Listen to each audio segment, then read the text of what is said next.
Evening. Time for another trip out, and this time I'm going out to try and shoot the moon, but with a little bit of a twist, I guess. But yeah, it's going to be a bit hit or miss because it depends if I can access the location that I want to access. Find out when I get there. And it'll also depend on whether that location is actually the right place, because you can do so much planning online, but these things are never 100% accurate. So anyway, drive a few miles up the road and see what happens. So, I'm out in the fens by an old tractor, and my plan is to try and catch the moon rising over the cathedral, which is there.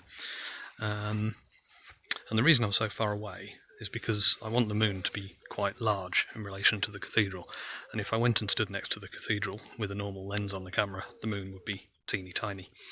So normally the way you make something bigger or smaller on the camera is to go nearer to it or further away, but with the moon you can't really do that, for obvious reasons, because I don't have a space rocket. So the other option is to use a longer lens, but then if I was stood next to the cathedral, I'd only be looking at a tiny bit of the cathedral rather than the whole thing. So the option is to use a long lens and move a long way away. Now my longest normal lens for the camera is 200mm, which is okay, but not much good for this kind of stuff. But what I also have, and don't use very often,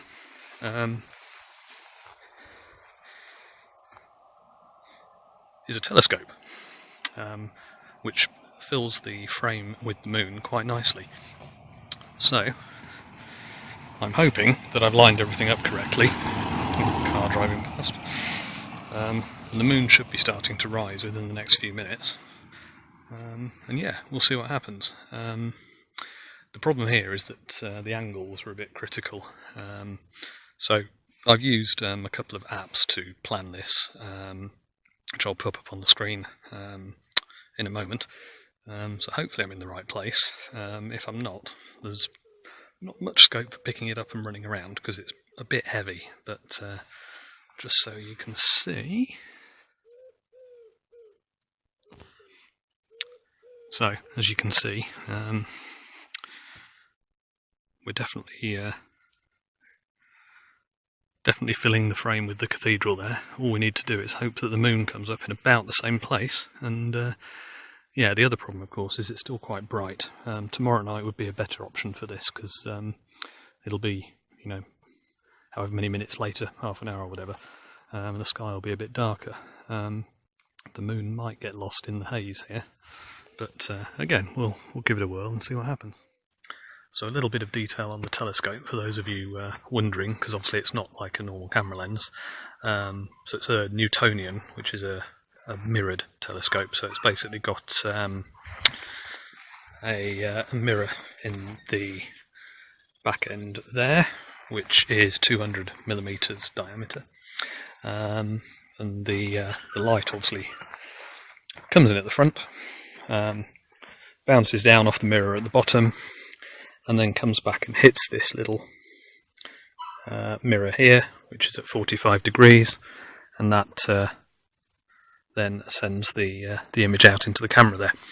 And the focal length of the telescope is 1000mm, and that's basically equivalent to a 1000mm lens if you were going to stick that on your camera. So even if I happen to own something like the shiny new £12,000 600mm f4 lens that Sony have just brought out, this is getting you in almost twice as far. Having said that, the image quality on that lens is going to be a lot better than this telescope, so you don't get a pin-sharp image. So yeah, whatever we end up with, going to need to probably do a bit of texture enhancement and sharpening and so on, just to get it to look a bit nicer. But anyway, I think we've just gone past moonrise time, so hopefully it's going to start appearing out of the haze in a minute.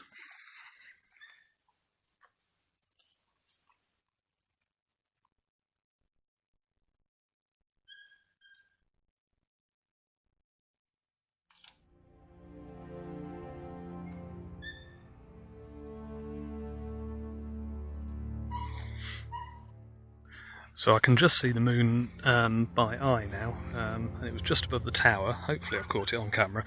Interestingly, looking on the back of the camera screen, can't actually see it, well certainly not in this bright light, but it's definitely there by eye. So I think with a bit of dehaze filter in Lightroom, hopefully I've got something. Really haven't got a clue.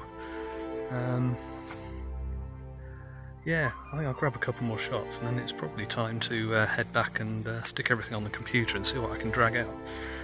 Like I say, tomorrow night will be better because the moon will be rising kind of half an hour from now and the sky will be noticeably darker.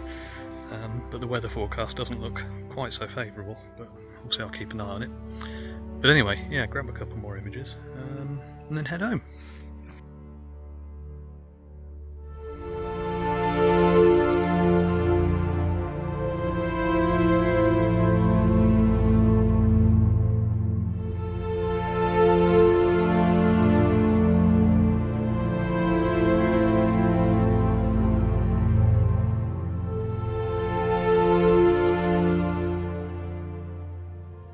So I was editing the video together last night and realised I hadn't recorded this little conclusion at the end. So yeah, the final image wasn't the best quality. Like I say, the moon wasn't even visible in the original out-of-camera shot. Really, it took a lot of work to get it to even appear, and as you probably know, the dehaze filter can add quite a lot of noise and grain and stuff. So I definitely want to try when the sky is slightly darker. I think you need the night of the actual full moon. It did prove that using various tools to plan where to be worked quite well, and I think I covered some of those tools as well in a bit more detail in my lunar eclipse video, which I'll pop a link to here as well. So other than that, a short video, but thank you for watching anyway. And if you enjoyed it, feel free to click on subscribe the next time I do one, and I'll see you soon.